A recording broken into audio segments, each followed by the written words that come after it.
Pode ficar em pé no seu lugar, por gentileza. Abre comigo na segunda carta aos Coríntios, capítulo 6, verso 18.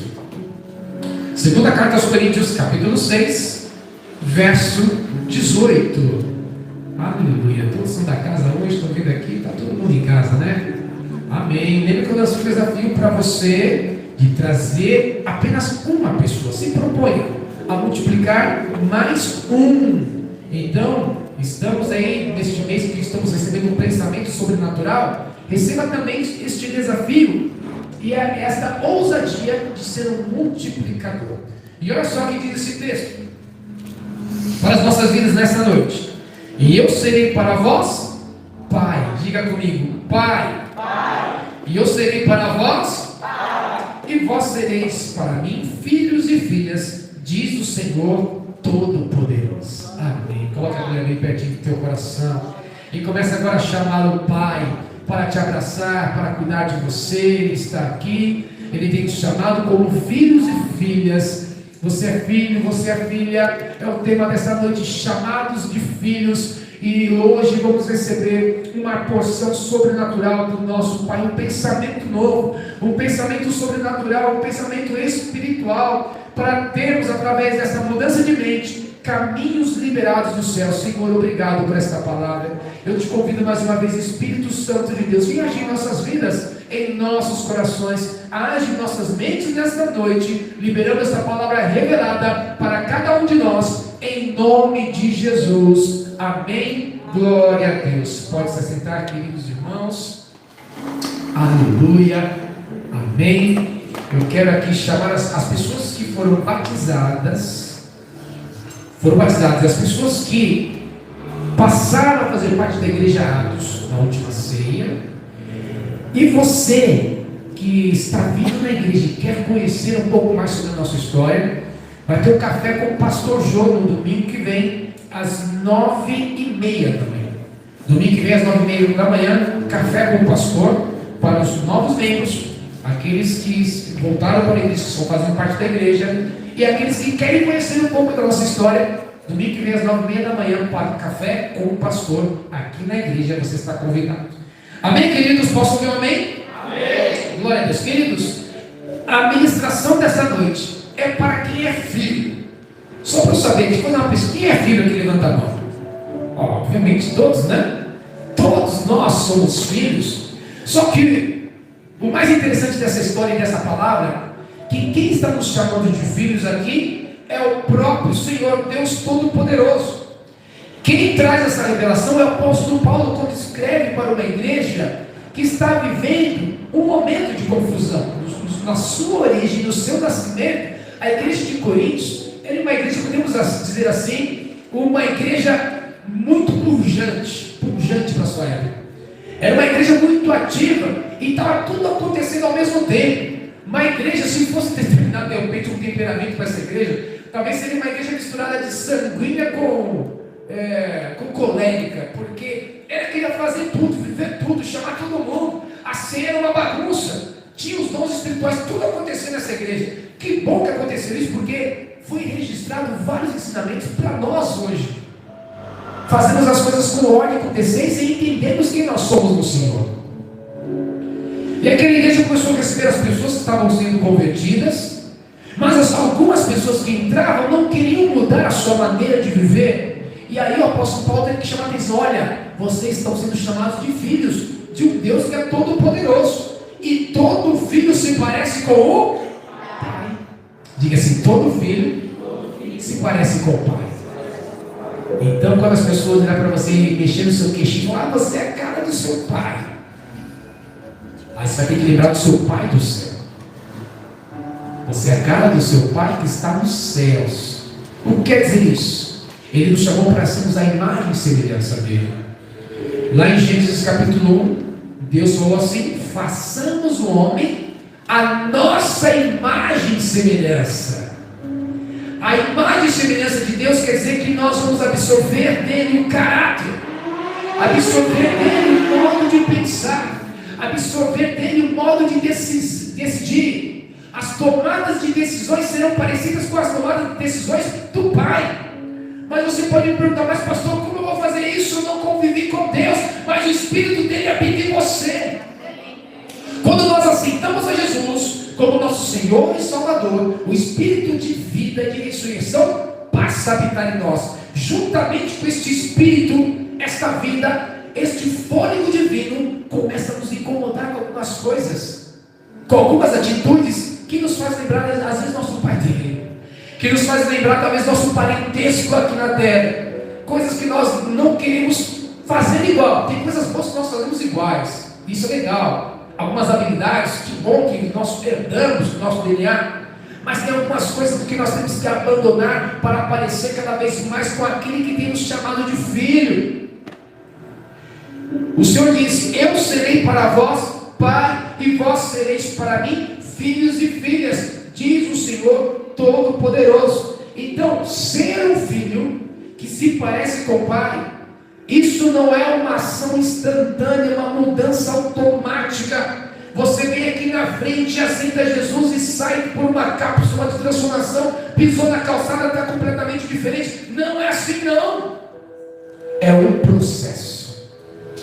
Diga comigo, eu preciso entrar no processo de Deus para ser um filho parecido com Ele.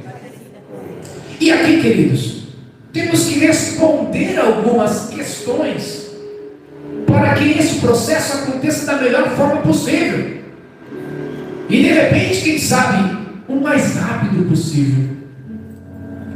Eu não quero acelerar ninguém, mas às vezes Deus quer agir e nós ficamos retardando o agir de Deus, com saudade das nossas atitudes do passado, como nós não conhecemos a Jesus. Você pensa que é saudade, mas não, é a sua carne gritando, querendo vencer o Espírito. Mas você vai dar lugar para o Espírito, ao invés de dar lugar para a carne. Posso ouvir um amém? Amém. E aqui, que perguntas que nós temos que fazer para entender essa palavra, já que o Pai das luzes, o Deus Todo-Poderoso, tem nos chamado de filhos? Olha, ao longo dessa jornada, você precisa perguntar para si mesmo: com quem eu devo me associar? Ao longo dessa jornada, você tem que perguntar para você mesmo: com quem que eu devo ter comunhão? Ao longo dessa jornada, você também tem que perguntar, sabe o quê? Eu devo estar em concordância com quem? Sabe outra pergunta que você tem que fazer ao longo dessa jornada? Qual é a parte que me cabe? Qual é a parte que me interessa? E a outra pergunta é: será que eu tenho um senso de quem realmente eu sou? Essas respostas nós vamos encontrar neste texto mesmo, quando ele começa a falar sobre esse assunto, a partir do verso 11. Acompanha comigo aqui na palavra. Ó Coríntios, a nossa boca está aberta para vós. Vamos falar, tudo que tem que ser falado, nós vamos falar aqui para vocês. O nosso coração está dilatado. Olha, estou cheio aqui para falar, trazer umas revelações. Meu coração está cheio, ele está bem expandido. Não estáis estreitados ou limitados. Não estáis, vocês não têm limite em nós. Vocês vão encontrar em nós aquilo que nós queremos falar. Vocês não estão limitados em nós, mas sabe, vocês estão limitados nos vossos próprios afetos. O que limita vocês de conhecer a verdade de Deus? O que limita cada um de nós de entender como nós somos filhos? São os nossos próprios sentimentos que nos enganam.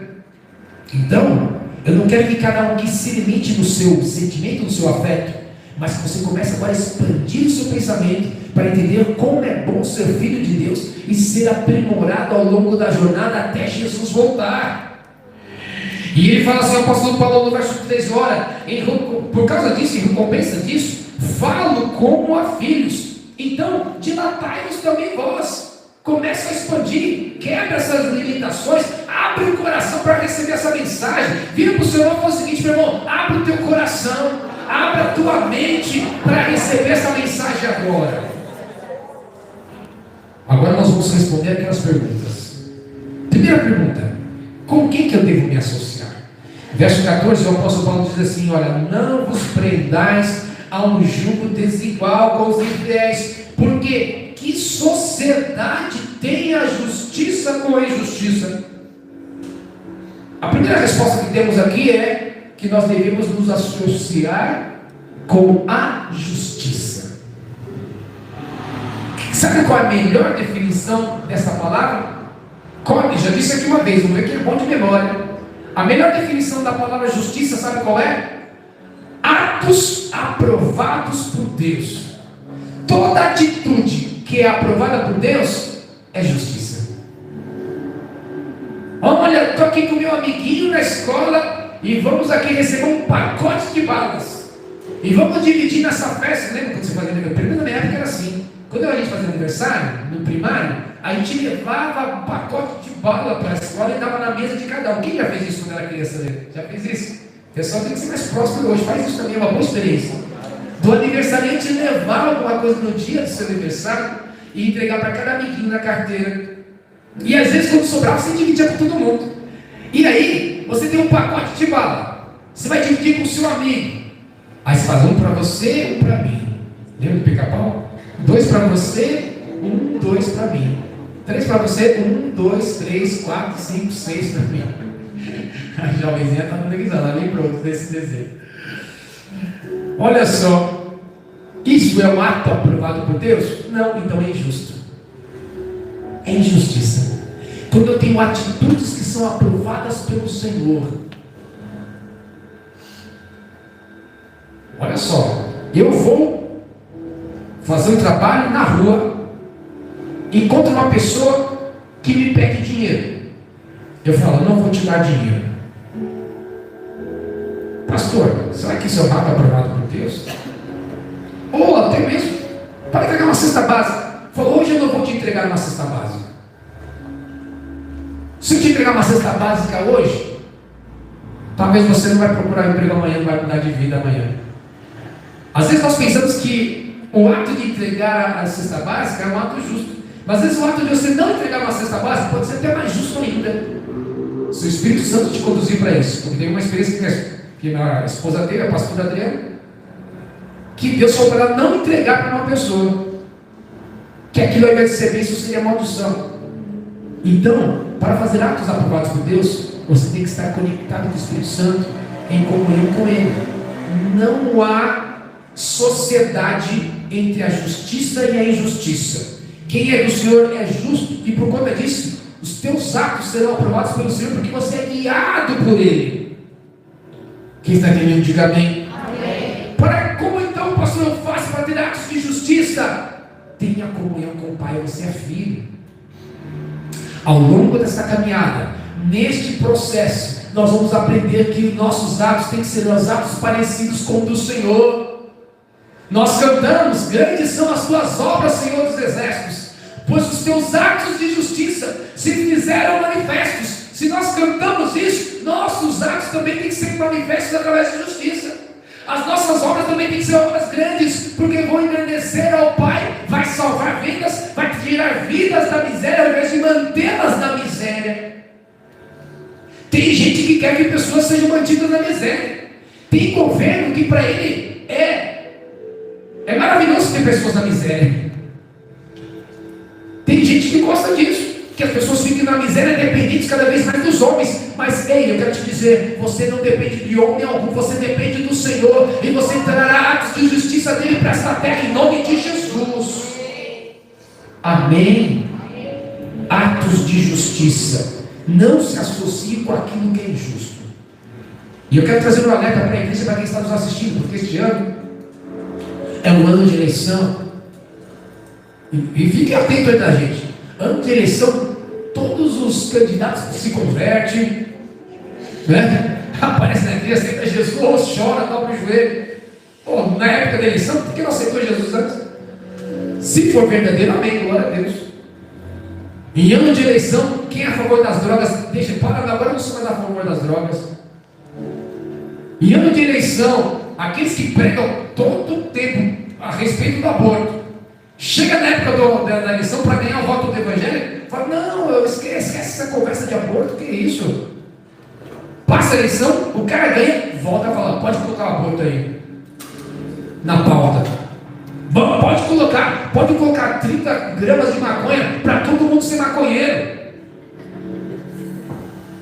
Olha que absurdo.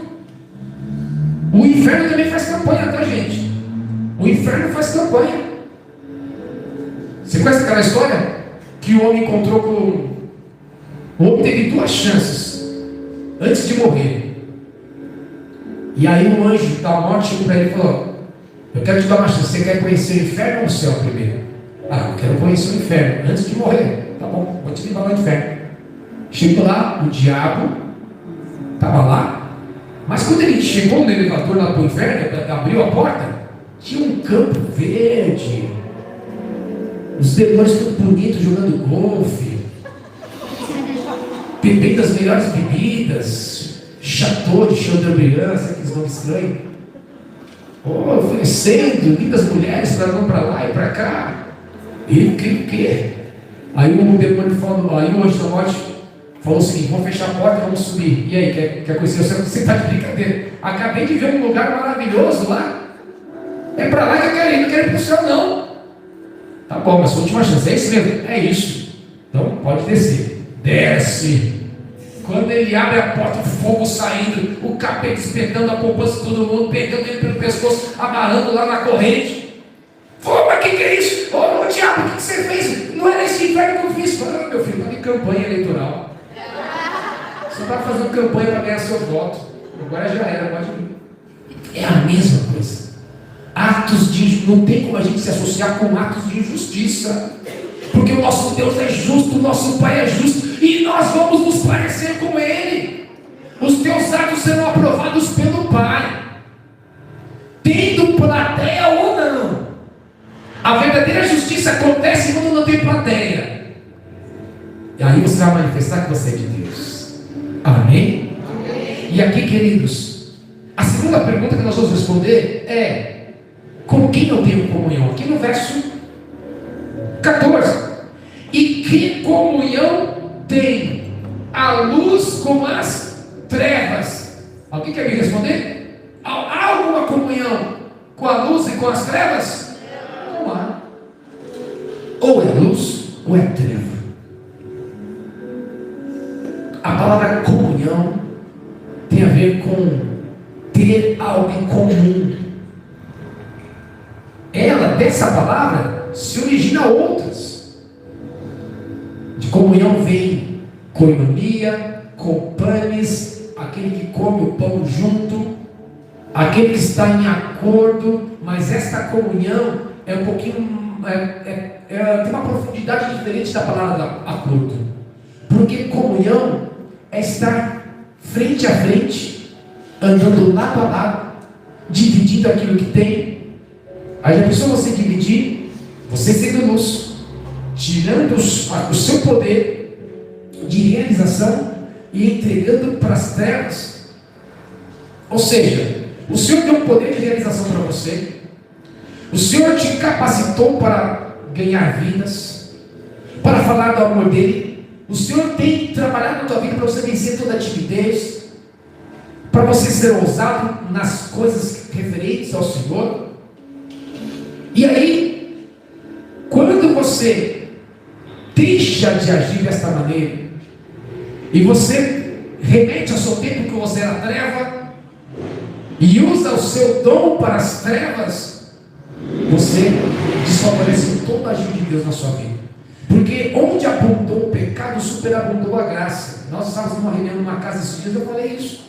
Tem gente que no passado, quando estava nas trevas, ele saía na prostituição, ou ele era descaracterizado na sua vida sexual. Ele se converte, ele vai ser usado nesta área. Não é para todo mundo isso, mas eu conheci evangelistas que andavam ali, por exemplo, aqui na cidade de Santo André, que ele está nos assistindo, talvez não saiba, mas uma área onde tem muitos pontos de prostituição. Teve grupos, pessoas que montaram grupos de evangelismo e pregaram naquela região. Na época do saudoso pastor Edson de Queiroz, da primeira igreja batista, um homem que foi referência na minha vida, teve um culto que eles batizaram 50 homens que eram ex-homossexuais. Numa reunião, esta ação, quem faz foi aquele que um dia foi treva, saiu daquele meio e voltou como luz. Pessoas que no passado tinha assim, a sua abertura de visão para coisas que o inimigo mostrava, se converte. Sabe que ele tem facilidade? De ver agora, da parte dos céus, sinais de Deus. Porque onde abundou o pecado, superabundou a graça. Não tem mais comunhão com as trevas. Agora, só tem comunhão com a luz. Por isso, tuas experiências serão experiências que trazem conhecimento de Deus. Quem tem comunhão com a luz, traz conhecimento. A palavra luz tem a ver com conhecer. Quando você está no quarto escuro, você não vê nada. Se você já brincou de, não sei se é cabra cega ou cobra cega, não sei como se chama. É cobra ou cabra? Como a cobra não tem como brincar, mas tudo bem. Como você brincou de cobra cega, eu falava cabra quando era época. Você não vê nada porque você desconhece tudo aquilo que está ao seu redor. Mas quando é tirado a venda, vem a luz, você passa a enxergar. Aquele que tem comunhão com a luz, ele traz o enxergar de Deus na terra. Quem tem comunhão com a luz, sai das trevas, sai do desconhecimento, sai da ignorância e passa a ser uma pessoa vitoriosa. Porque o povo que conhece ao Senhor é o povo vitorioso.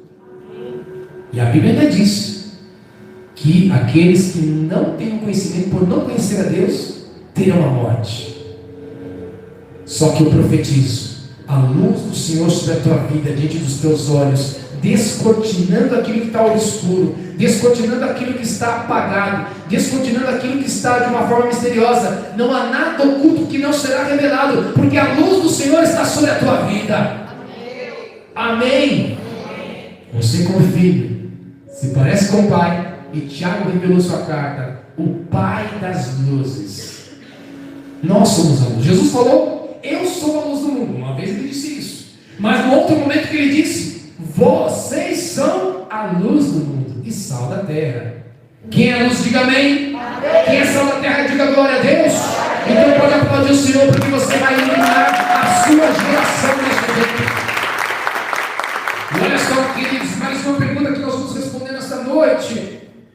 Você está em concordância com o quê? Porque o verso 15 diz, e que concórdia há entre Cristo e Belial. Bota outra versão para o pessoal descobrir quem é Belial, tá? Vamos revelar quem é Belial. Coloca outra versão aí, talvez, acho que na linguagem de hoje, vai ajudar. Quem não sabe quem é Belial vai saber agora. Ajuda aí, coloca aí na linguagem de hoje, para nossa, olha... Como podem Cristo e o diabo estar de acordo? Descobriu agora quem é Belial? Está aí, ó. Por acaso alguma concordância entre Cristo e o diabo? Olha o diabo falando, Jesus, vem cá, vamos andar de acordo agora. Deixa eu pegar metade daquele seu filho lá. Ele vai na igreja todo dia no domingo, mas segunda-feira eu vou levar ele para o boteco. Não é? Domingo ele está na igreja, mas segunda-feira deixa eu levar ele para o funk, pode ser? Sábado eu deixo ele com ele na balada, mas no domingo ele libera para a igreja. Olha, o coração dele pode ser de Jesus, mas o pulmão pode ser da Souza Cruz. Você não sabe o que é Souza Cruz, né? É a marca da chupeta do diabo. A chupeta do diabo, também já explicar demais, né, gente? Quem não sabe que é chupeta do diabo aqui levanta a mão? Todo mundo sabe. E aí você pensa que pode estar de acordo. Não vai ter divisão. Não vai ter como deixar uma parte de Jesus. Olha, eu quero servir ao Senhor aos domingos, mas posso só de terça e quinta servir a Satanás? Não tem acordo, não tem concordância. Essas respostas lhe trarão o resultado que eu vou falar daqui a pouco. Só que é necessário você ter cada vez mais comunhão com Cristo, estar de acordo com Cristo. Você precisa estar em concordância com Cristo e não com o diabo. Amém. Tudo aquilo que está contra a vontade de Jesus é uma vontade que vem trazendo apostasia. Apostasia é negar a própria fé em Cristo. Apostasia é receber o Espírito do Anticristo que já está agindo neste tempo. O Espírito do Anticristo já está agindo na geração deste tempo. Só que nós não fomos chamados para estar de acordo com o Espírito de Anticristo que está agindo na terra. Somos chamados para andar na contramão desse sistema. E na contramão desse sistema, você vai ser criticado. Na contramão desse sistema, você vai ser julgado pelas suas atitudes. Na contramão desse sistema, as pessoas não estarão de acordo com aquilo, com o seu posicionamento. Ah, mas você é boca virgem, nunca beijou ninguém com 17 anos. Ah, você o quê? Você vai casar virgem? O sistema vai analisar. Não tem acordo. O meu acordo é com Cristo. Ah, mas todo mundo faz isso aqui na empresa. Leva o grampeador embora do bolso. Leva o pacote de caneta para casa. Chega no final do ano, balanço, some tudo. Não tem nada. E tem crente que faz isso, hein? Cuidado, você está fazendo. Será que você está em acordo com o Belial, com o diabo? Está montando um almoxarifado para Satanás na sua casa? Só que nós não temos acordo com ele. Nosso acordo está em agradar a Jesus. Quem quer agradar a Jesus, diga amém. Diga assim: eu estou em concordância com a vontade de Cristo. Eu estou de acordo com aquilo que Cristo me manda fazer. Então, meu irmão, carrega a cruz que Cristo mandou você carregar. Se prenda ao jugo com Cristo. Se conecte com Ele, tenha compromisso com Ele. Seja escravo dessa liberdade. O que quer dizer isso, pastor? Quer dizer que eu sou escravo da liberdade que Ele me dá. Eu não sou um escravo da igreja, dos estatutos da igreja, de uma doutrina humana. Ah, se alguém falar, mas na sua igreja pode? Na sua igreja pode fumar? Pode. Pastor, é só que eu não quero, porque eu quero agradar a Deus. Na minha igreja não proíbe fazer nada. Na igreja, eu deixo de fazer as coisas porque eu sou livre. Agora, você também pode largar o cigarro. Só que você está nele porque você é escravo e não consegue dizer não. Eu, como tenho Jesus, eu consigo dizer não para aquilo que me mata. Eu consigo dizer não para aquilo que desagrada a Deus. Eu não estou dizendo não para essas coisas porque o pastor me mandou. Eu estou dizendo não porque o Espírito Santo habita em mim. E Ele me dá força, capacidade, raciocínio lógico e inteligência espiritual para saber que aquilo vai me fazer mal, vai destruir minha casa, vai destruir minha família. E eu quero chegar no céu cada vez mais irrepreensível. Eu quero chegar com o meu espírito, com minha alma, com o meu corpo santificado, preparado para a volta do meu Cristo. E vou agradá-lo em tudo. Vou agradar espiritualmente, vou agradar na minha mente, vou agradar com o meu corpo, que você vai saber já, que nós vamos falar aqui. Então, se tem alguém que tem que estar de acordo, sabe quem é? Jesus. Quando alguns casais entenderem isso, vai acabar com muita briga em casa, de marido e mulher, porque a confusão começa quando cada um quer ser a sua razão, né? Queridos, quando você casa, você aprende uma coisa: que a sua mulher tem razão e que você tem que dar razão para ela. É isso. A mulher sabe que ela tem razão, o marido sabe que a mulher sempre vai ter razão. Mas estou brincando. Mas quando a briga começa por conta da razão, mas aquela confusão se arma. Sabe quem? Alguém tem que parar e falar: peraí, agora, nós estamos de acordo com Cristo? Essa briga toda que a gente está tendo aqui está de acordo com a vontade de Jesus? Nós precisamos chegar em um acordo que agrada a Jesus. Aí sai a sua razão, sai a minha razão, sai a sua vontade, sai a minha vontade, e entra a vontade de quem? De Cristo. Porque senão vão estar de acordo com aquilo que o diabo gosta. Nós conhecemos um casal, né, bem das nossas antigas histórias, né? Nós fomos na casa deles lá no interior esses dias, a Rose e o Luiz. E eu lembro quando a Rose chegou para mim e falou uma vez: olha, teve uma vez que estava brigando com meu marido, e aí eu parei e falei: sabe uma coisa? A gente está fazendo do jeitinho que o diabo gosta, né? Aí o Luizão ficou assustado assim, ela contando a história. E aí parou aquela briga. Porque muitas vezes você vai e quer dar a última palavra, e enquanto você não falar a sua palavra, você não vai se contentar e vai falar: opa, calma, alguém tem que levantar a bandeira branca e falar: pera, minuto. Não vamos fazer aquilo que está de acordo com o diabo. Vamos trazer o acordo com Cristo. E E eu profetizo que na tua casa o acordo será voltado para a vontade de Jesus. Amém? Posso ouvir um amém mais forte? Amém! E aqui, queridos, ele fala o seguinte, em verso 15: ou que parte tem o fiel com o infiel? Nessa jornada é um processo, tá? Nós vamos andando, entendemos que somos filhos, vamos crescendo na presença do Senhor, não abandonamos a presença do Pai, estamos em comunhão com a igreja, nos esforçamos para estar aqui de tempos em tempos, domingo, quarta-feira, nas reuniões nos lares. Isso tudo vai nos levando a um nível de maturidade, vai mudando nossa maneira de pensar, e a gente percebe que nós temos uma parte que nos cabe, é em sermos fiéis. Às vezes nós falhamos nessa parte, só que Deus nunca falhará, porque Ele não pode negar-se a si mesmo. E quando nós formos infiéis, peça perdão ao Senhor. Senhor, a parte que me cabe é ser fiel a Ti. Eu quero aprender a ser fiel a Ti, e não quero ter acordo com aquele que é infiel. Não quero estar de acordo com aquele que é infiel. Eu preciso denunciar, porque a minha parte está com a fidelidade.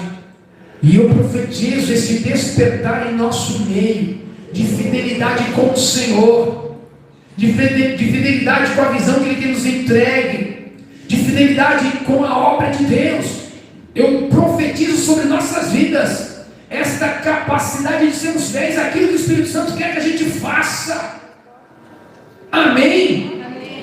Porque aquele que é fiel, o Senhor também se mostrará fiel, e Ele não pode negar-se a si mesmo, e você terá recompensa por conta disso. Isso nos levará a viver um resultado. Trará sobre nós um senso, ou pelo menos uma consciência, que está no verso 16. Estamos caminhando para o resultado dessa palavra. Que consenso tem um templo de Deus com os ídolos? Porque vós sois o templo do Deus vivente. Como Deus disse: neles habitarei, e entre eles andarei, e eu serei o seu Deus, e eles serão o meu povo. Ou seja, essa pergunta vai se nos levar ao resultado. A última pergunta, perdão. Essa pergunta, se nós temos o senso, a consciência. Sabe quando alguém fala para você não tem um senso do ridículo? Alguém perguntou isso? Já? Só que agora eu vou te perguntar: você não tem o senso da espiritualidade? Você não tem o senso de quem você é? A quem você pertence? Você não tem o senso que o teu corpo é templo do Espírito Santo? E você deve louvar o Senhor com o seu corpo também? Ou seja, se nós somos templo do Espírito Santo, não podemos deixar cair esse templo aí. Não podemos deixar de qualquer jeito. Deus não está fazendo a manutenção desse templo, já faz tempo. Hein? Então nós temos que cuidar deste templo. Mais do que isso, saber que ser templo de Deus quer dizer que Ele habita em nós, e a idolatria já saiu da nossa vida. Só haverá espaço para um habitar de nós, é o Espírito Santo de Deus. Amém? Há um salmo que diz que aqueles que adoram outros deuses, que é feito de pau, de pedra, de madeira, que tem boca, mas não falam, tem olhos, mas não veem, tem nariz, mas não cheiram, tem ouvido, mas não ouvem, são estáticos. E ali traz uma denúncia: torne-se semelhante a eles, aqueles que tais práticas fazem. E aí, cuidado com aquilo que você está idolatrando, que você pode ter as partes de paralisia que este ser, esta coisa, esta pessoa, este demônio, este outro ídolo tenha. Só que quando nós entendemos que Deus é santo, habita no meio dos louvores e nos chamou para sermos templo dele, aí nós rompemos com o limite do entendimento, entendendo que Deus não está aqui em templos feitos por mãos humanas, mas o Senhor, Ele é aquele que habita em nós. Como diz aquela canção do nosso CD: habita em mim, não temerei o que me possa fazer um homem. Ei, o Senhor habita em você, o Espírito Santo de Deus habita em você. Sim, sinta hoje este privilégio, tenha a consciência, o consenso, tenha este senso, esta noção, que você é templo do Espírito Santo. Ei, meninas solteiras, vocês são templo do Espírito Santo. Rapazes solteiros que estão aqui, vocês são templos do Espírito Santo. O Espírito Santo habita em vocês. E eu quero que vocês entendam isso, que vocês não vão entregar o seu corpo para ninguém, até o dia que o Senhor preparar o escolhido, a escolhida dele, e vocês poderem se tornar uma só carne no casamento, e viver a bênção da plenitude de ser um só corpo no Senhor, dois templos do Espírito Santo, vivendo juntos. Amém. Posso ouvir o amém dos jovens? Amém. E o que isso nos levará?